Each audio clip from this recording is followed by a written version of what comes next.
Distinguished guests, ladies and gentlemen, good afternoon. Welcome to the webinar for Women Entrepreneurship hosted by Women's Federation for World Peace International. My name is Merly Barlan. I'm the International Vice President for Asia, and it's my great pleasure to be your moderator for this webinar. We are very happy to welcome all of you. Thank you so much for taking the time from your busy schedule to join us. Our sincere appreciation for our panelists for investing your time and talent for this webinar.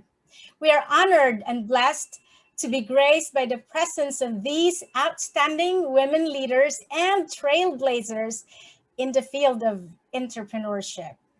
We hope that their extraordinary leadership, models, and amazing success stories can inspire and empower everyone here.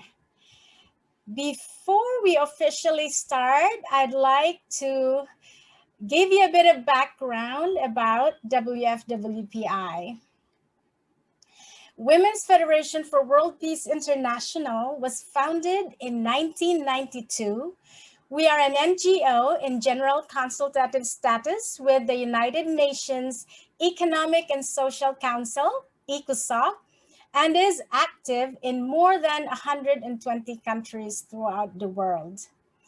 WFWP webinar series with the name WFWP Perspective was just launched this year. While each nation is currently facing challenging situations and difficult decisions due to COVID-19, WFWPI looks for hope to empower women and families and initiated various webinars to share the experiences and ideas to resolve those difficulties. Now, to start our webinar, first, let us have a special entertainment to warm our hearts, and let us hear from Miss Florin Rose Vergara.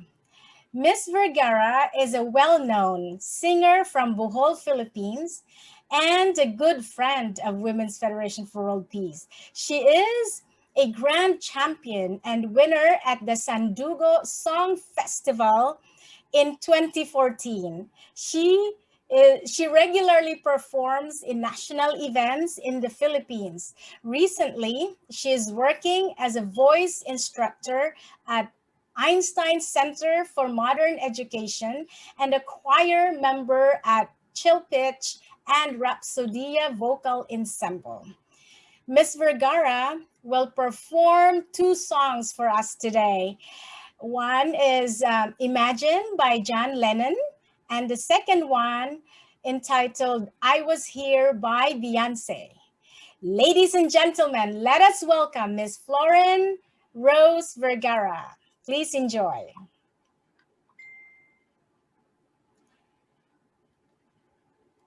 I wanna leave my footprints on the sand of time. No, there is something that I left behind. When I leave this world, I live no regrets. Leave something to remember, so they won't forget I was young.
there's no heaven.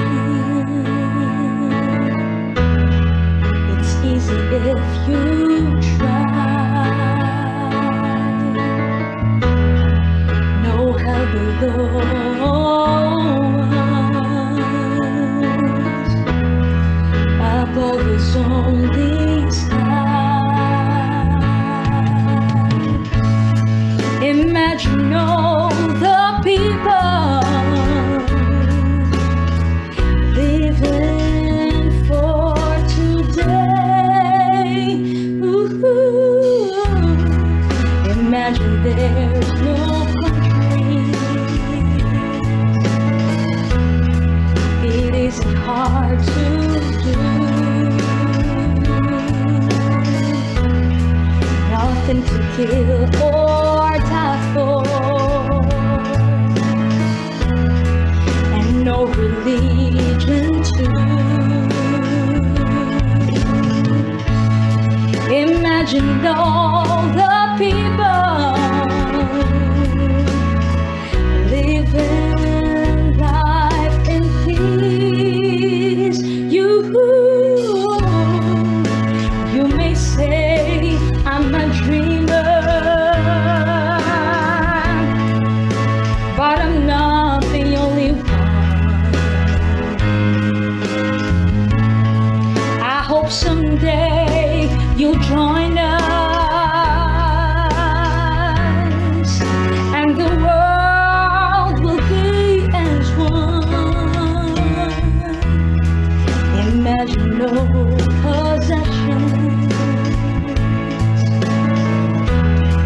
I wonder if you can. No need for greed or hunger. A brotherhood of man. Oh, imagine all the people sharing all the world. You may say I'm a dreamer, but I'm not the only one. No, no, no. I hope someday you'll join us, and the world will be as one.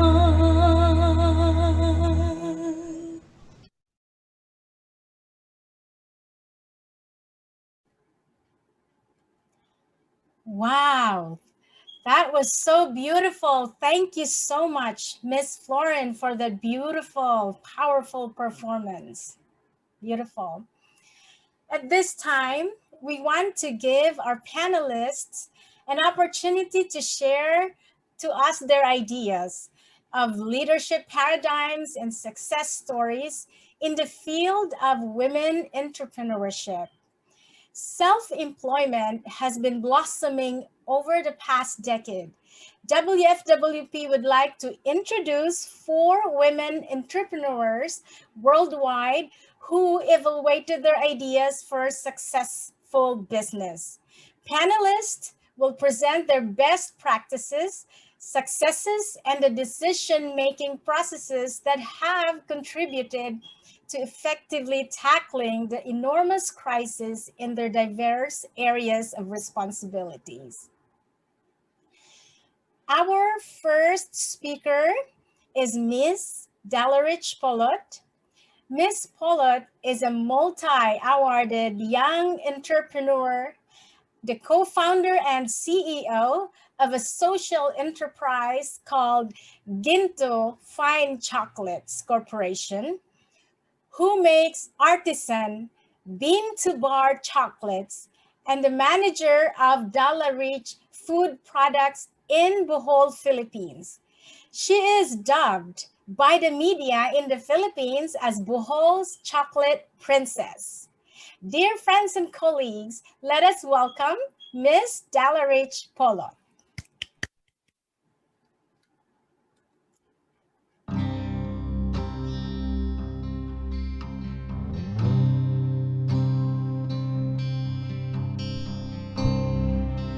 grew up making tablea. So since my lola started making tablea, we already sell the tablea to our neighborhood, making also with the dilis.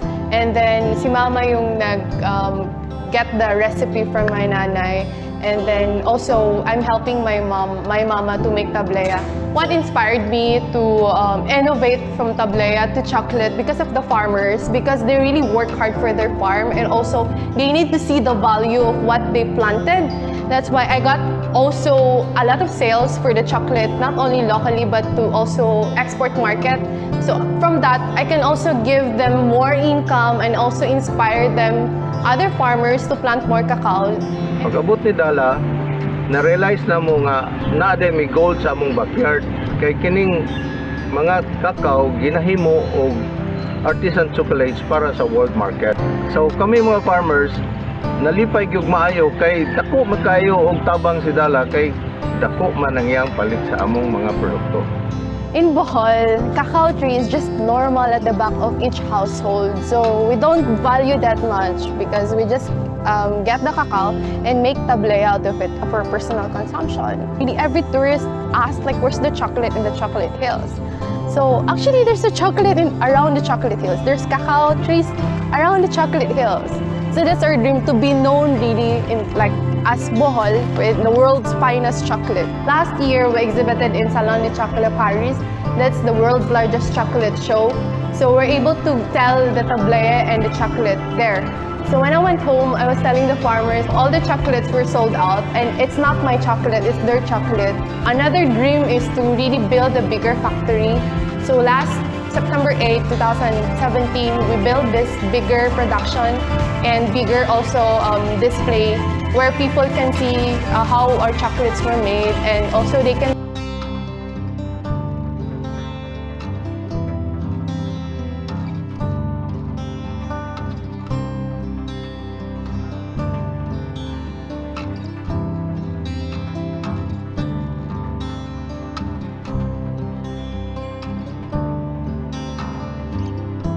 chocolate, so that Bohol will not only be known for chocolate hills but also home of the world's finest chocolate.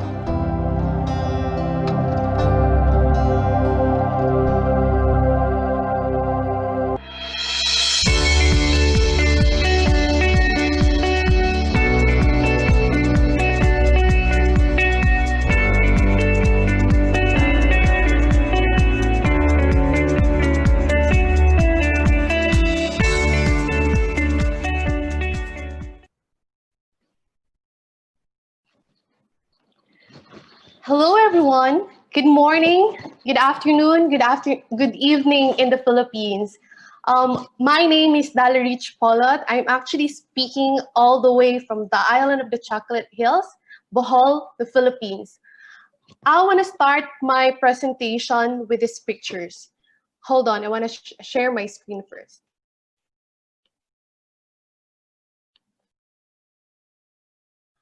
I want to show you different pictures of women. This woman is a farmer. This woman is actually a housekeeper. This woman is actually a nanny, and this one is a street sweeper. My question is, do you think these rural women can actually make an impact to her family and communities? Maybe one of you will say yes, maybe one of you will say no. But you know, as a young generation, I would really say yes, because actually that's because of one person who inspired me so much, and that's why I am here today. It's actually my mom. My mom, I want to start with sharing their story, how we really started our business. My mom, who is just an ordinary woman here in the Philippines, she wasn't able to go to college, but she was able to raise and send us all to college, 7 of us, who started this very small business in the 3 kilos of cacao, and that's the picture of the tablea, which is unsweetened chocolate for drinking chocolate in the Philippines. And she wanted to help her husband to send all of her children to college. And because of that big family, 5 kilos of cacao, and she was able to send us all to college and She's a street sweeper before, and my dad is actually a tricycle driver. And the second generation were able to actually innovate of the products that we wanted to have. And this is the innovation. Actually, my dream is to really help people. But you know, helping people is actually, that's my dream when I was big. But I cannot do that because we're poor. And everything just falling into place when I decided to also innovate our products and open a chocolate house and help the farmers, especially women farmers in the Philippines. And this is the example of a woman actually working in the farm, 73-year-old, who really inspired me so much. I launched another social enterprise called Ginto Chocolate, which is also rehabilitating all the old cacao in the Philippines. And you can get a chocolate bar after rehabilitating that cacao who planted by the past generation.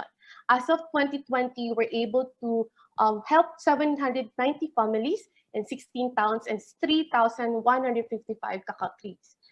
And yeah, finally, like my mom and dad wasn't able to go to abroad. Like last year, we got an award for that chocolate that she really started.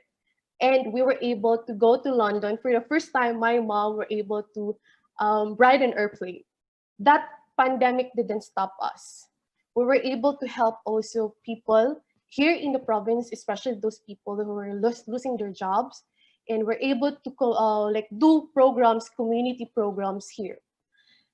And you know, that woman who is really very ordinary, and that was my mom, who also support women entrepreneurs here in the province, in the whole Philippines already. I'm sharing you this because I really wanted to inspire that women are special. Women can make a change. Women are leaders, and you can start something without even anything. You have the resources, but it's good for you to have. But those women who are not fortunate enough, we can still do something about that. Because women are leaders, women are very supportive, especially women have those loving, really, we have that in our hearts. We can do so many things. We can help be a model to our children. We are very hardworking because that is something that we can have. And yes, I want to end this presentation by saying that each of you can change the world through entrepreneurship by just supporting each other, and women can support each other. Thank you so much, and hope we're able to inspire you. Thank you, and God bless. Thank you so much, Miss Dalarich Pollock. That was a deeply inspirational, powerful, and sweet presentation. Thank you. We're very proud of you. I just want to make an announcement. We will have the Q&A session after the presentation of all the panelists. Please send all your questions and comments on the Q&A chat box. Okay, thank you. Now our next speaker is Miss Winnie Chow. Miss Winnie Chow is the CEO of Conmon Educational Ltd and the owner of Conwen Shui Ni Kindergarten. She is the chairwoman of the Global Entrepreneurs Peace Alliance and an honored friend and great supporter of WFWP Taiwan. Greetings from Taiwan. Hi, I am Winnie, and I'm glad that we're able to connect via this webinar.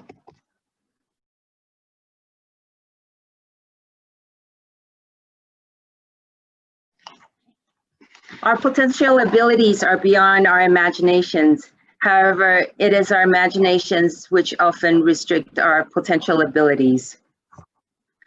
My roles and responsibilities. I'm the only child in the family, and I'm a mother of 5 kids. I'm a business owner, I'm a philanthropist, and an author.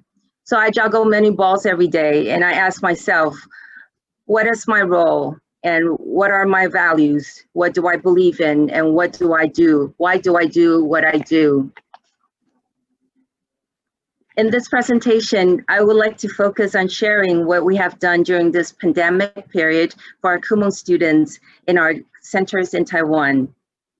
The Kumon method of learning was born from one father's love for his son in 1954. Reaching high-level materials through self-learning is the goal of the learning method.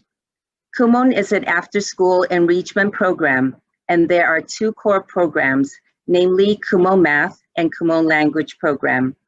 And as of December 2019, there were over 4.3 million enrollments in 57 countries. My family has been the executive agent promoting Kumon method in Taiwan since 1978.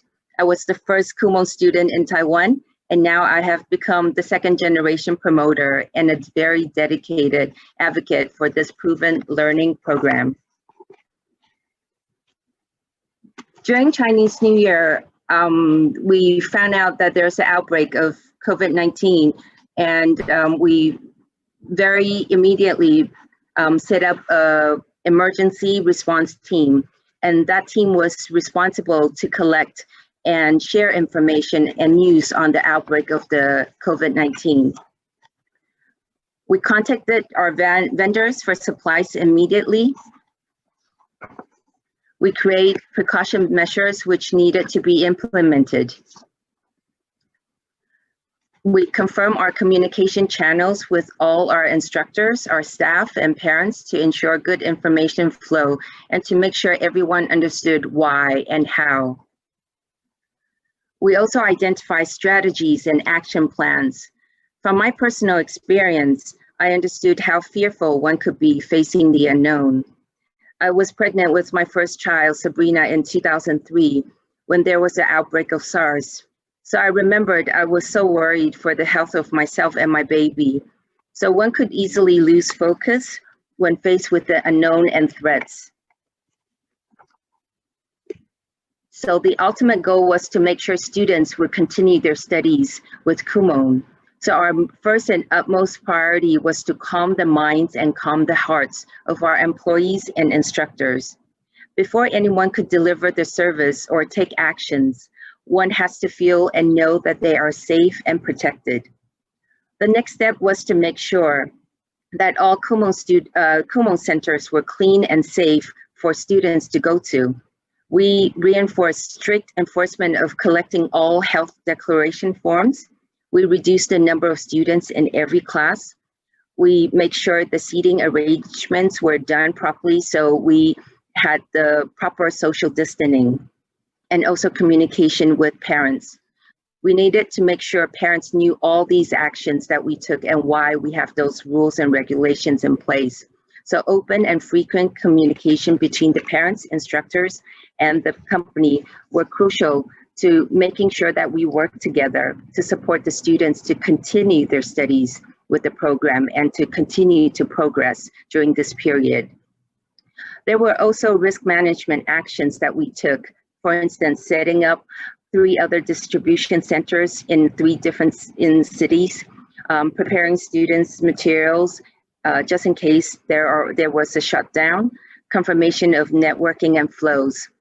So communication, communication, and communication. We needed to make sure thorough communication was between staff, instructors, and parents were in place, and that allowed us to make sure that we work together. In the months of June and July, I visited 107 Kumon centers and spent time with each instructors. 95% of our instructors are female, and all instructors appreciated my visit. I was very touched with all their stories regarding how they see the changes in the students, how those students are still very dedicated studying through this period, and they are trying their best to help each child to make sure during this unsure period and everyone worrying about the pandemic, the situation, but not affecting their studies. So I'm actually very grateful to my coworkers and instructors that we are all working together and parents are following the rules. So caring about education, we should learn from each crisis. This pandemic has deepened and further strengthened my belief in family education and the value of personalized learning program. We need to make sure that students have secured solid foundations, develop good learning habits, and enabling them to apply self-learning abilities while studying beyond their own grade level. Children's learning cannot be delayed, and we must ensure that we pay attention to their well-being and their education. They are our future, and we need to make sure they are fostered to become self-learners, and through the learning journey, they are able to gain confidence, become persistent, and have enough endurance and perseverance to face any future challenges. We need to build on their solid foundation to develop good concentration span, positive learning attitude, and become self-motivatable. At Kumon, we support and guide them to develop the essential survival skills in order to thrive and contribute to the society and the world. We are family. We need to take care of each other and give each other our best support. I believe everyone has their own value in the society, and we should acknowledge our own strength and abilities. We need to identify our roles and be clear of what they are. When it is time for us to lead, do so with confidence. By giving other people hope, we are able to gather our resources and unite everyone. We're able to walk the path together and to work towards a brighter future. We do everything with the hope that our next generation will benefit from it. Invest in education. Education builds great nations and a peaceful world. Thank you for listening.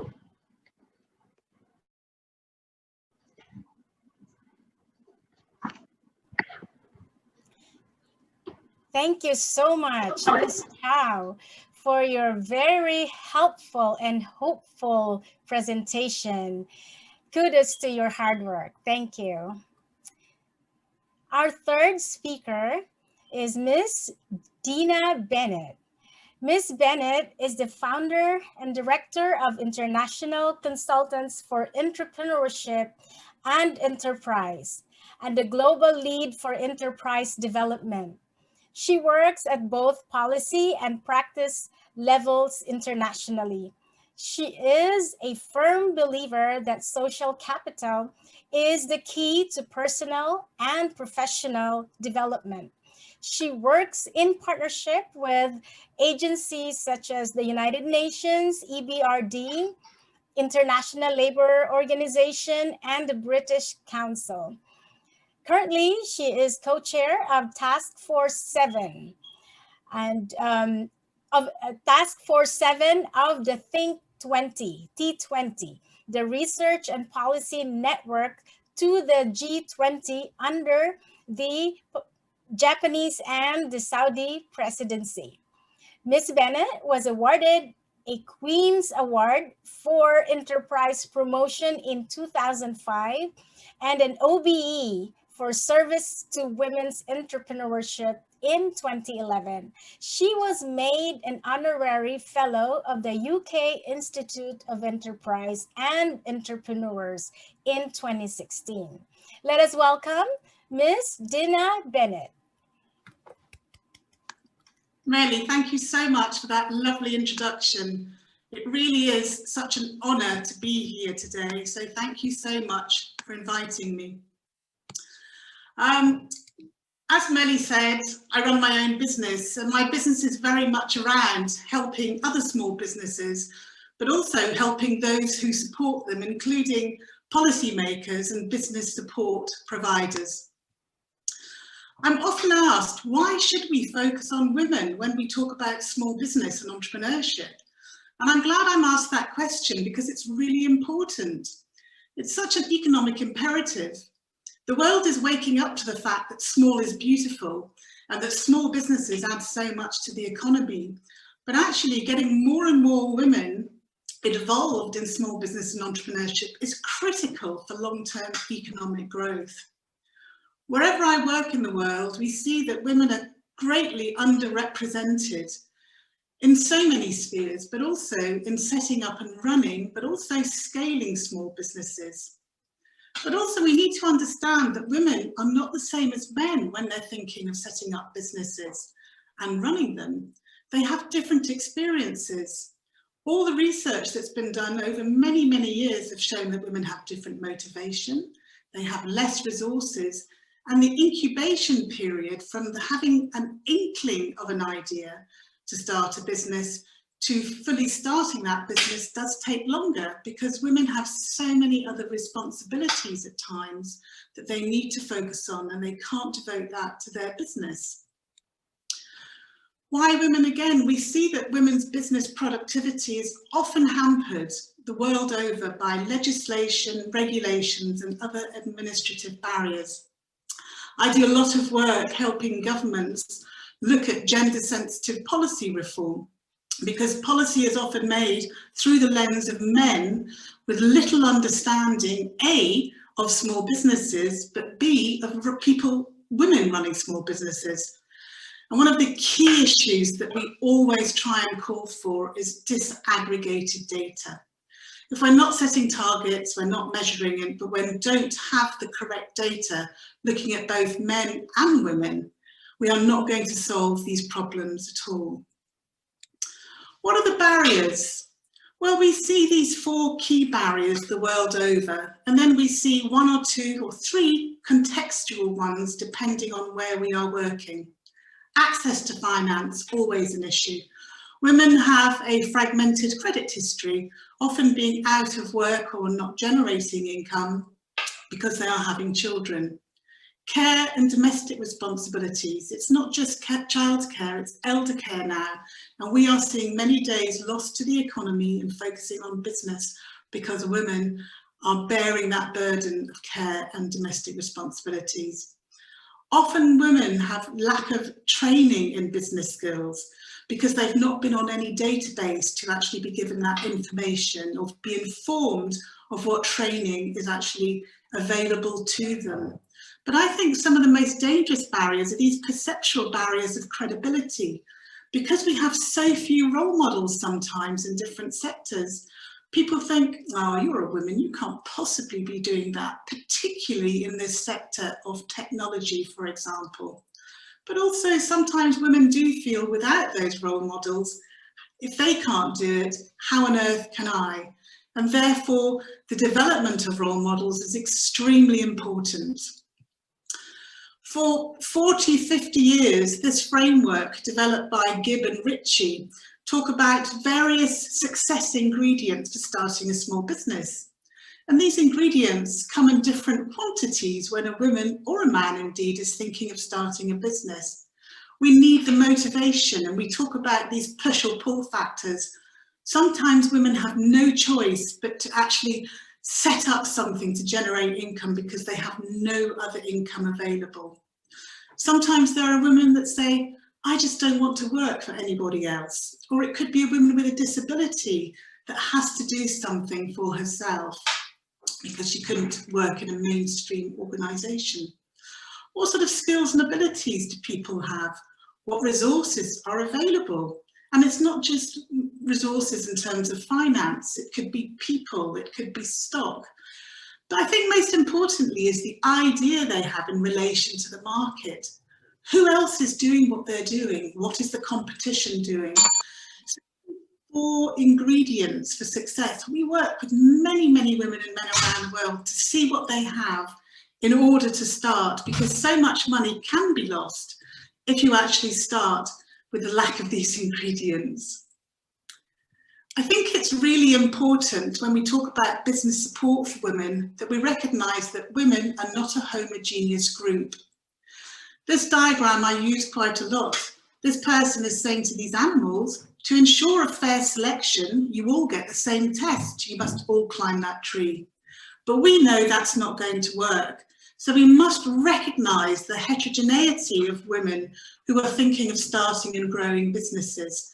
We have rural women, urban women, educated women, women that aren't educated and need to be taught in the vernacular, women with disabilities, women who have a whole host of different issues, women with children, women without children. So this has to be taken into account when we are developing policy, but also business support for women. We are not all the same. And we've already heard from 2 amazing women on this panel who are quite different, but doing quite amazing things. Finally, I'd like to share something with you. It's an award-winning example called Women into the Network that I set up in the UK over 20 years ago. It became the UK Best Practice Initiative for supporting women and helping them start and grow businesses, recognising this whole area of women being so different. So of course we ran a whole range of different events, but recognising that not all women felt comfortable in a 5-star hotel. And when we run these things around the world, sometimes we'd be working under trees, working in community centres, working in different halls, and not only in hotels. We have a whole range of communications and publications, but also recognising that some women do not have access to a smartphone and don't have access to a computer.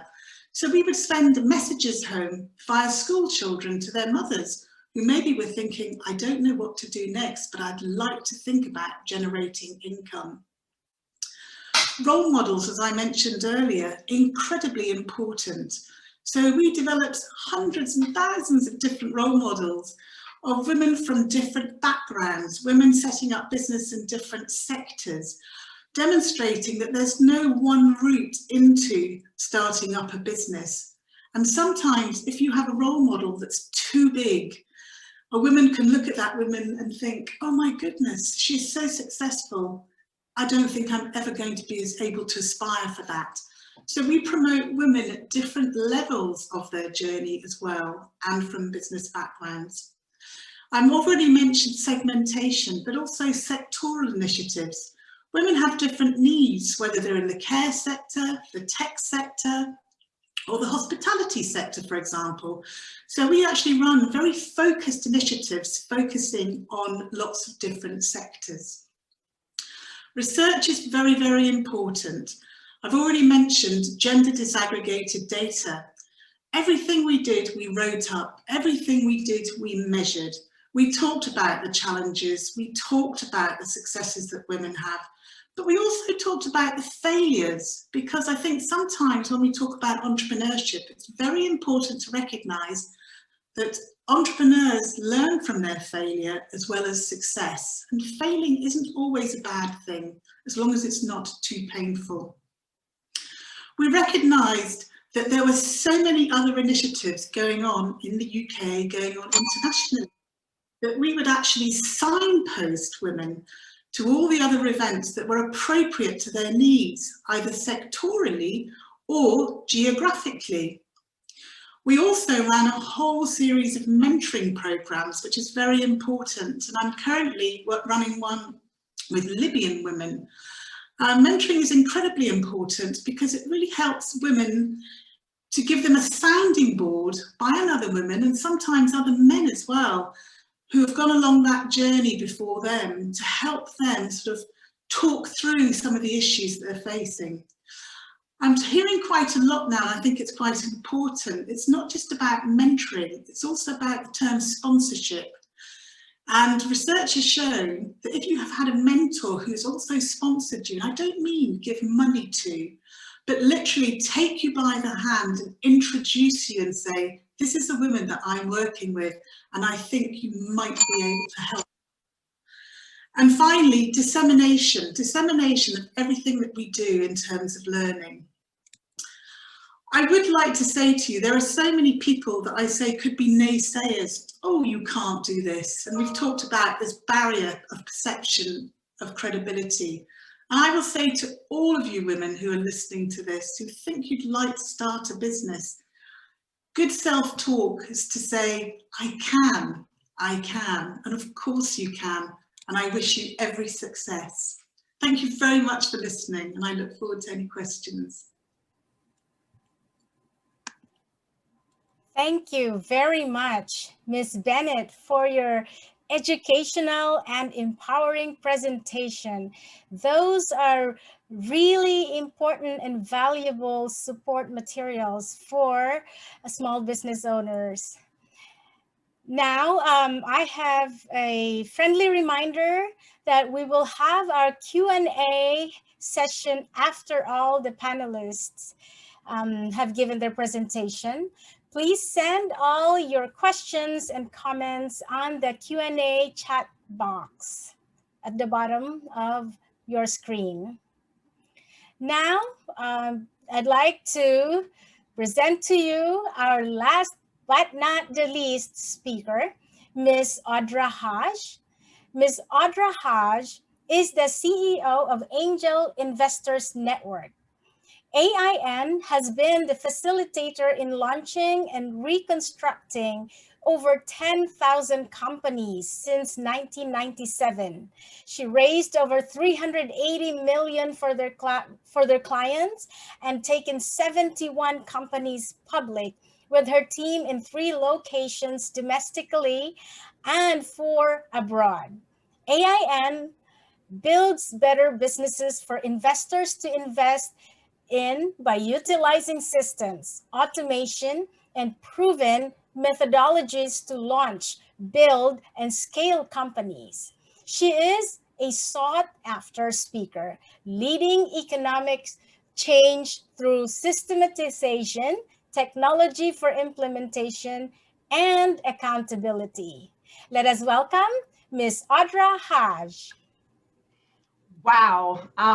Good morning, good evening, good afternoon, depending on where you are in the world. For me, I'm in the United States, so it is, let's see, it is about 5:30 in the morning here. I am just honored, absolutely honored to be part of such an amazing panel. People who are just doing things beyond what most can imagine. But I truly can imagine this for each and every one of them. And what I like to do is say thank you very much to all of the panelists, or what I like to call boss babes. So what I would like to do is I would like to, before we go into entrepreneurship and the future of what all of us could be if we choose to be, I'd like to actually go back in time. I'd like to introduce you to a freckly, awkward, carrot top redhead. You know the one everybody made fun of? That's me. I don't know if you guys were that in school, but that was definitely me.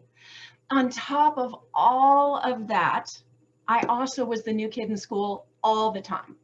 The reason for that is I actually went to 32 foster homes by the time I was 10. And I very much struggled with this feeling of just being invisible. How many of you have felt that you were invisible? And maybe some of you are feeling that right now. And we have the opportunity to stand up and have our voices heard. But the reality is, in my situation, no matter how good I was, how perfect I was, they just didn't want me. It was just heartbreaking until I turned 18. And when I turned 18, my parents received a letter in the mail from the state asking, would Audra like to sue the state? Because it turned out that she was being used as a foster test. If the family was fantastic, I left and they got another child. If the family was terrible, thank goodness, I left and they were removed from the system.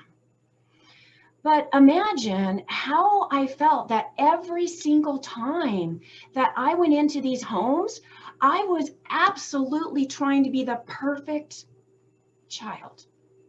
But I hope that there's a lesson that we can all learn from this. And that is, at times, no matter how right and no matter how perfect you are, there are circumstances that you're not aware of. Maybe some of you are dealing with that right now. So what I would like to do is I would like to share the fact that my past enabled me to choose who I am. Listen to that word, choose. Yes, no matter how awful my past was, it was a blessing.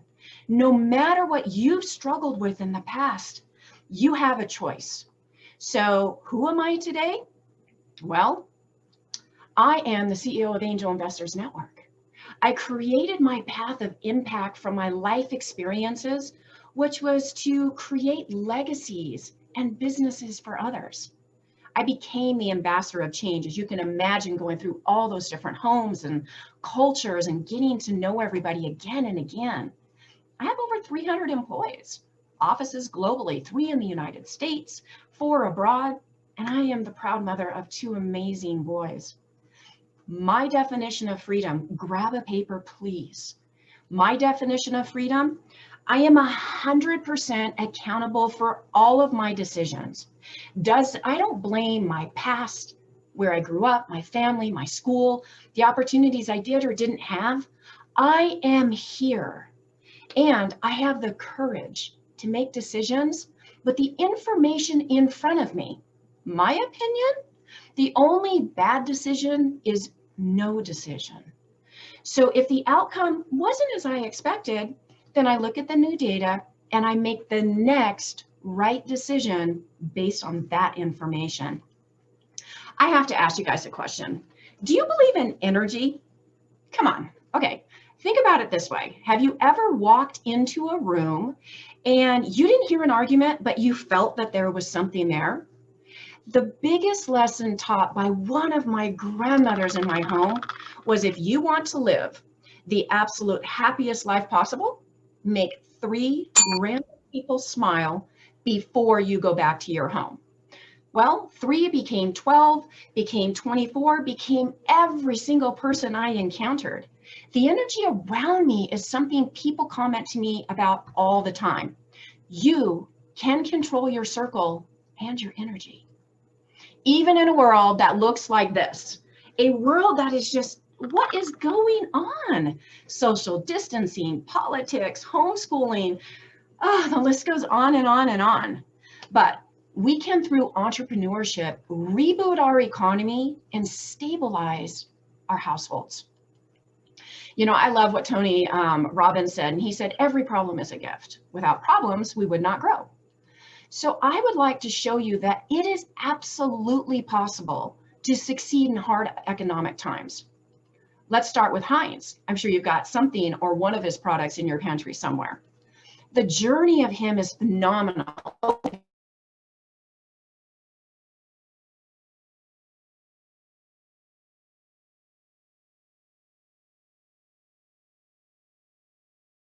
Beating the competition, that came from the fact that people were creating products that look like his in the same glass bottles. So what did he do? He bought up every single one he could find. He stored it. When he ran out of space, he put it on a barge and he sank it.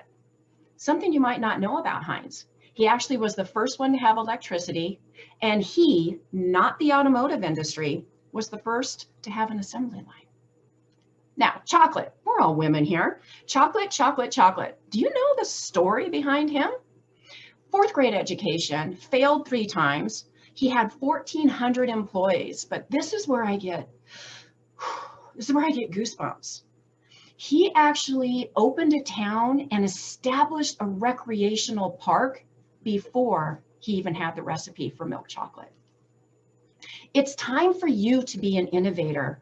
I need you to understand that you might not have chose entrepreneurship. It chooses you. This is why many people around you will not understand your drive or your purpose. To thrive, you truly need to align your force with your source. Inside of you is a power base that has formed from your life journey.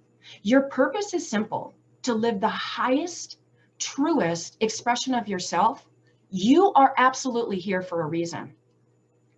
So let's talk about, if you are launching or relaunching a business, what has changed? First of all, the consumer has changed. We went into this a very transactional society and consumer. We are emerging a heart-centric consumer. Service and product offerings have changed. You know, the virtual delivery of goods and services. Customers' expectations and experiences are way off the chart. Employee engagement is different. Greater understanding of technology, and we're relying on it more every day. Remote working, well, many of you are probably doing that right now. How is your business positioned, or how are you positioning to take advantage of this opportunity? Get your pen and paper out. Number 1, how are you embracing this new digital evolution? Re-message, starting with the pain your client has. No offense, they don't care about you or your company yet.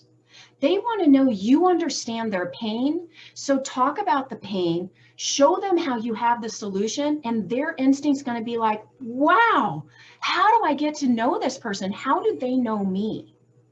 Transform how you engage prospects, customers, employees. Develop a digital marketing solution and create new ways to serve your clients. Example, textile companies are creating masks. Restaurants are providing delivery. Now, here's what I'd like to tell all of you boss babes out there. We are wired for this. Come on, everybody knows, even the men in our lives know that we can multitask. So what you need to do is understand that you cannot catch all of the balls. Let go of relationships and patterns in your life that no longer serve you, or let you serve them with the integrity that you want to. Let go of unnecessarily guilt and anxiety, and surround yourself with those who see your true purpose and want to help. When they offer help, take it. It is not a weakness. It is the igniter of the force on a day when your flame might be flickering. Now, most importantly, automate and systemize the mundane tasks so your force can be interacting with the world. If I was behind my computer, I wouldn't have this opportunity to spend with you. You are the biggest closer. Your authenticity and power will take your business to the next level. So get out from behind your computer and interact. Next, wouldn't it be great to do this with other people? Easier together than alone. You know, imagine being able to interact with economists worldwide, entrepreneurs, C-suite, thought leaders, like-minded people that have a moral alignment. I had the opportunity to actually be part of this organization in November 11th, back in 2018. It was an experience that changed my life. And right when I thought it couldn't get any better, it did. I continue to realize that what it means to me, this organization, is it's my tribe. Hope, progress, evolution, impact, and just global alignment. Then I was able to actually go to Korea. And in 2020, this year, I got to launch the IAED, the International Association of Economic Development. Guys, I need you to hear me about this organization. Korea was life-changing for my husband and I. The freedom to speak values and business with like-minded individuals worldwide. Media, politics, religion, and business all in one conference. The ability to work together globally. The energy was intoxicating. The true power of unity is here in this organization. As a final thought, I would like to leave you with something. The best advice that I have ever heard a mother give a daughter. How many of you guys have seen My Big Fat Greek Wedding? Okay, my favorite scene, and as many of us have been told, the man is the head of the household. She goes on to tell her daughter that this is absolutely true, but remember this, the woman is the neck, and she can turn the head any way she wants to. Ladies, be the neck. Thank you very much. Wow. Thank you so much, Miss Hodge. That was amazing. That's truly empowering and confidence boosting of your story of business and leadership.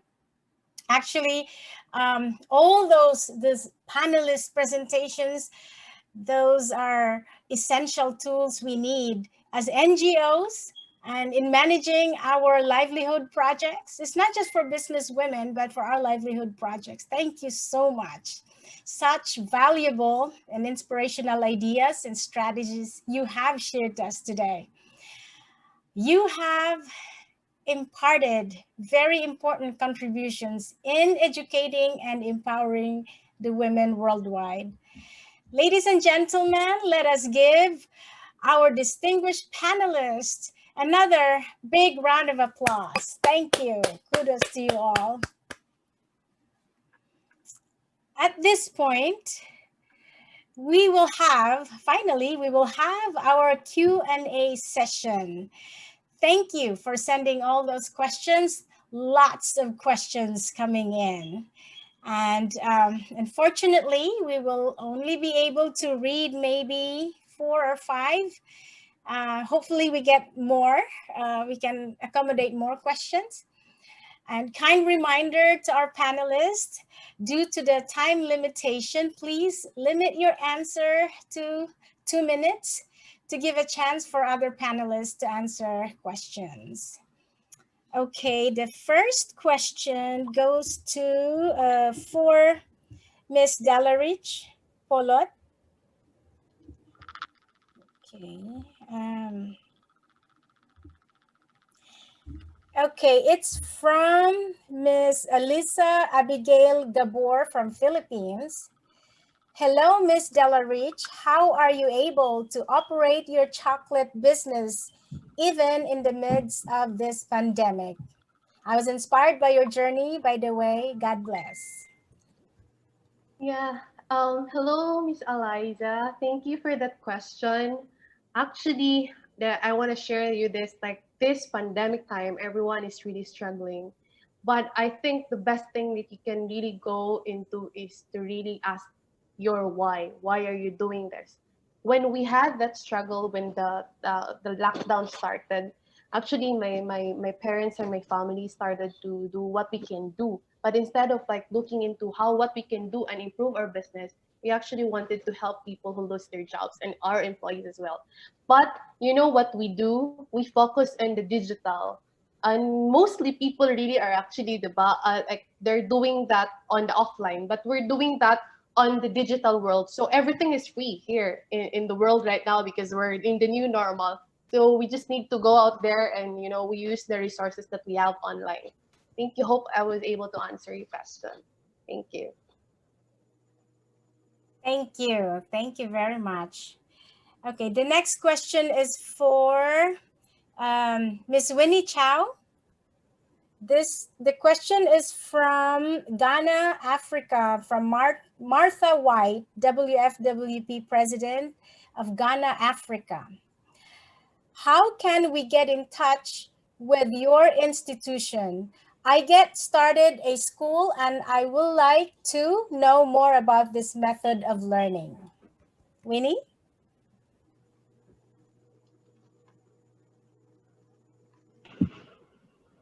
Okay, thank you for your question. If you can leave your contact information with the organizer, maybe I can get back to you. Kuma method has been introduced to 57 countries by now. So it's actually a worldwide education learning method, trusted and proven it's a proven method. So I am glad you're interested, and I do think we should invest in education, especially in the time of this pandemic. All the adults are worried about the economy, work, everything.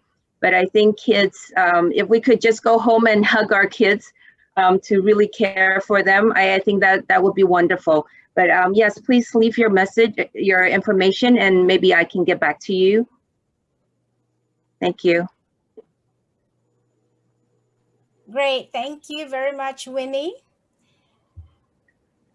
Our next question is for Ms. Dina Bennett. Where can you find out information on funding grants for female-led businesses in Europe, in particular in UK? Oh, and this is anonymous.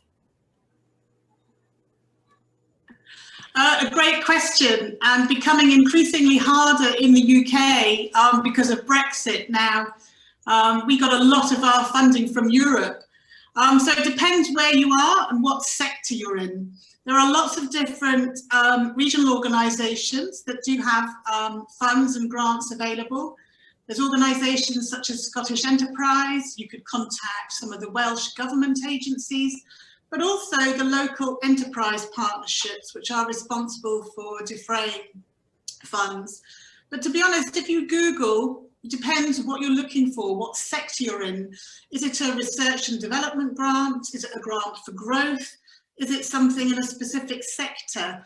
There are very, very sector-specific grants and funding available, but there is some money available. So do have a look. You could go on to www.smallbusiness.co.uk, and they have a host of different areas of information. And also the Women's Organisation. They're an amazing support organisation based in Liverpool that do a lot of great work, and they can also signpost you to funding. Thank you. Good luck.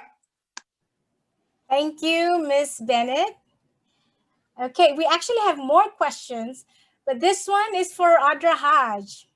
Before I ask the question, I want to read this comment for you, Audra.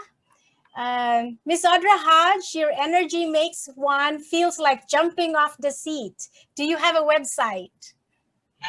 No, I do, absolutely. Be happy to share that after the event. Thank you so much. Okay, great. Okay, your question is, Miss Audra, I am very inspired by your sharing and having positive energy and letting go of guilt and fear. Sometimes the environment and people become so negative and it's just so difficult to become positive. How would you suggest to boost energy levels? Anonymous. So great question, by the way. The way to truly boost your energy level is, first of all, create your own energy. You need to go ahead and really resonate and find that power base within you. The best way to fight against everything that's happening outside in the world is through authenticity. It's through truly understanding who you are, your mission, your value, and your purpose. Nothing out there can take that away.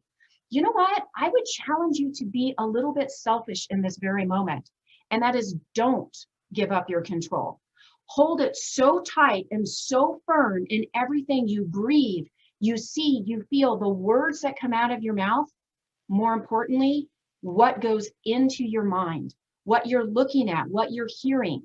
Do not give that power away. It is yours and you are divine. Thank you, Audra. Okay, this next question is for any of you. You feel free to answer. There are ups and downs in building a project or business. I would like to ask the panelists, how do they push through the worst times and achieve success? This is from Flori Ledwaba, WFWPI, South Africa. Okay, Audra. I can take a stab at that. So how do you push through it is to go back and focus on your why. Your why is constant. And what the rest of the world sees, when they look at your business, they see this straight line. Here's the different phases. Here's what she's doing. Here's how she's doing it. Guys, come on. The reality, it kind of goes like this. You know, there is absolutely no straight line out there, right? But in order to constantly be evolving, you have to be very clear on your end goal. And you have to have the courage to understand, make one next right step at a time, then the next right step, then the next right step to get to your end goal. It is not going to be perfect and it is not going to be easy. If it was, everybody would be an entrepreneur and a business owner. So you have got to be that constant strength and that base for everyone around you, but don't neglect yourself. One of the things that I love to do is I have something called my domestic days, as crazy as that sounds. And this is where I take that, come on, I know this can sound funny, that kind of male energy. You know, you got this female and you got this male energy and it's colliding like this and you're trying to rule the world. And I breathe and I'll go and I'll do gardening and house cleaning and cooking. And I recenter that feminine power and I come out as a tiger. Those are some of the ways I handle that. Great, thank you, Audra. We have one. Okay, please go ahead, Ms. Bennett. Just building on what Andra says, we do a lot of work around sticking to your vision, which is exactly following on from that. But remember that you're not on your own. And I believe in the strength of social capital. Tell people what the issue is, share, because a problem shared is a problem halved, but you don't know who else in your network might be able to help you to achieve that vision or get over that hurdle. Absolutely. Thank you. One more question for Ms. Bennett. What do you think is the best way one can identify the potential business to start? This is from Patience Batetsi, WFWP Uganda. When you say potential, do you mean if the business will work or not? I always think market research is one of the most important things you can do before you start a business. Find out what potential customers are there. Find out who are your competitors. You really have to research something before you launch into it. I think it's quite critical. And you can, I'm not talking about spending hundreds and hundreds of dollars on market research. You could do it through word of mouth. You could do a lot of online searches. But I think it's critical because I find a lot of people will spend a lot of time on marketing, developing a logo and all these fancy things. But if you haven't got a customer that's going to buy your product, you haven't got a viable business. So, and customers are only going to buy something that they need. So what are the needs that you are satisfying out there in the marketplace? Thank you. Thank you, Ms. Bennett, for that extensive, very informative answer. I'm not sure if maybe we have room for one more question. This one is for Ms. Winnie Chow. Ms. Chow, you are a very successful women entrepreneur. How could you take care of both your family of five children and business? From Lin Shu Hui. Oh, okay. Thank you. Yeah, I believe everyone's juggling a lot of balls. I am the only child, and I'm very lucky. My husband's very supportive. So we actually, yeah, I think with a lot of support from husband and also people around me. And my kids, I think from very young, we try to train them to be independent. As a working mom, they have to be independent. And so they see how I work, and I do believe we're all role models to our own kids. So I do share with them what I do. I also take them on business trips now that they're older. So to allow them to see what I do. Mom's not home on the weekends. What's mom doing? Mom's not in the coffee shop, having coffee and chit-chatting with friends. Mom's working, but what is mom working on? I do feel I love my job, and it's so valuable. It's so precious to me personally. So I want to just share that with my kids. And now that they see what I do, they really appreciate that. So my eldest child, my daughter, she's going to college soon, and she's going to do education. So it's just really heartwarming to see that our kids actually grew up and they actually appreciate what we do, and they're willing to also follow that path, but be themselves. So I don't know how I do it, but I think if we have that passion, we'll find a way. And with that passion, we're gonna just share with everyone around us. And yeah, everyone will help, and kids will grow up to appreciate what we do for them, and they will also try to reciprocate, to follow that suit. So I'm not sure how I do it, but I think it's that passion that I have for my job, and I love my kids, my family. So as an educator, I think family means a lot. Family education is very important. And if we want to build a better world, I think we should start with family. And we really build that. That's a really core, essential unit in our lives. And I think that security that we need to provide to ourselves, for ourselves, and for our kids to be able to continue to build on from that foundation. So yeah, thank you for that question. Thank you, Winnie. Yes, it's passion. Well, actually, all of us could use that tip, how to balance work and home. That message is for all of us. Thank you. Okay. Um, our time is up, and I wish I could read all of your questions. But don't worry, all your questions, they're in the chat box, and we will send them to the speaker's email. And you are going to reply to them, right?